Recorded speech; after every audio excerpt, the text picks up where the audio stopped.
Good morning Assam. আজি মই উপস্থিত হ'লোঁ গুৱাহাটীত মাজমজিয়াত অৱস্থিত কামাখ্যা মন্দিৰ এইবাৰ 2025 চনৰ অম্বুবাচী মেলালৈ আপোনালোকক সকলোকে স্বাগতম জনাইছোঁ।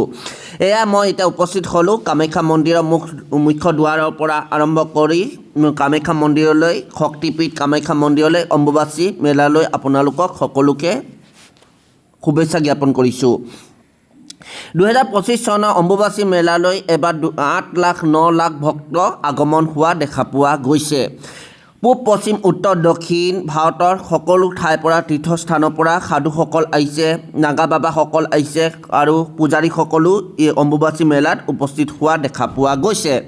আৰু দেশ বিদেশৰ পৰা বিদেশী পৰ্যটকৰ আকৰ্ষণ কেন্দ্ৰবিন্দু হৈ পৰিছে এবাৰ নীলাচল পাহাৰৰ অম্বুবাচী মেলাত। বিদেশীসকল যেনেকৈ আমেৰিকা, চীন, নেপাল, ভূটান, শ্ৰীলংকা, বাংলাদেশ, ইংলেণ্ড, থাইলেণ্ড, সকলো বিভিন্ন বিশ্ব প্ৰান্তৰ যিমানবোৰ বিদেশী আছে সকলো আহিছে এবাৰ অম্বুবাচী মেলালৈ। আৰু এয়া কামাখ্যা ধামত চাওকচোন, বিধি বাট নোপোৰা অৱস্থা, চাৰিওফালৰ পৰিৱেশ। ইয়াত বিদেশী পৰ্যটকৰ লগতে দেশৰ পূব, পশ্চিম, উত্তৰ, দক্ষিণ সকলো ফালৰ পৰা জনতা আহি পোৱা দেখা পোৱা গৈছে।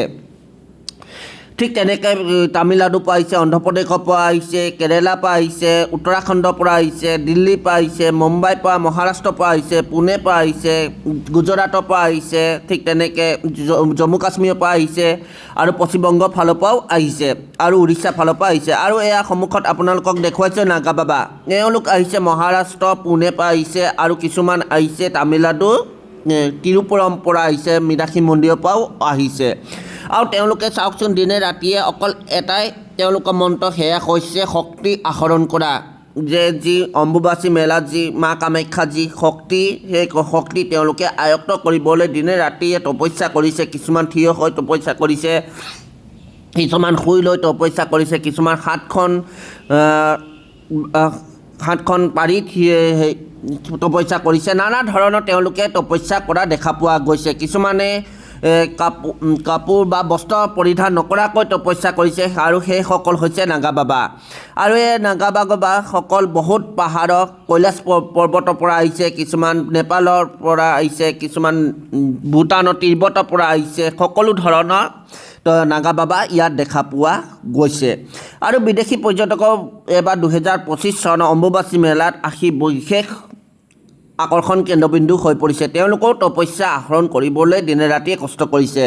এয়া সন্মুখত আপোনালোকক দেখুৱাইছোঁ এজন সাধু সন্ধানী, যিজনে কৈলাশ পৰ্বতৰ পৰা আহিছে বুলি জানিব পৰা গৈছে। তেওঁ দিনে ৰাতিয়ে বহুতখিনি কষ্ট কৰিছে, তপস্যা কৰিছে, শক্তি আহৰণ কৰিছে।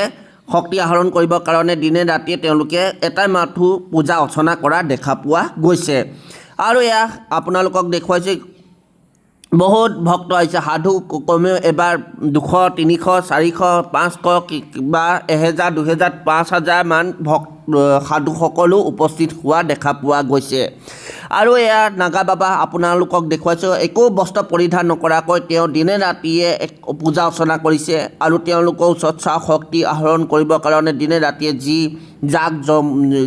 যজ্ঞও পতা দেখা পোৱা গৈছে।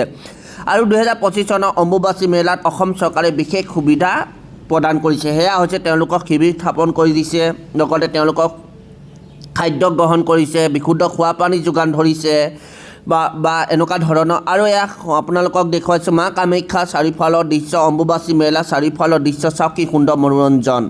আৰু এয়া আপোনালোকক দেখুৱাইছোঁ যি যজ্ঞ পাতিছে, পূজা অৰ্চনা কৰিছে, এয়া চাওক পূজা অৰ্চনা কৰিছে। সকলো ভক্তই বা সকলো সাধুৱে একেলগে পূজা অৰ্চনা কৰিছে। এয়া নাগা বাবা আপোনাক আকৌ দেখুৱাইছোঁ, নাগা বাবাসকল। এয়া চাওক, এজন আহিছে কৈলাশ পৰ্বতৰ পৰা, এজন আহিছে পাকিস্তানৰ পৰা। আৰু ইয়াত মা কামাখ্যা এয়া হৈছে 2025 চনৰ অম্বুবাচী মেলা। আৰু অম্বুবাচী মেলা দেশ বিদেশী পৰ্যটকৰ আকৰ্ষণ কেন্দ্ৰবিন্দু হৈ পৰিছে।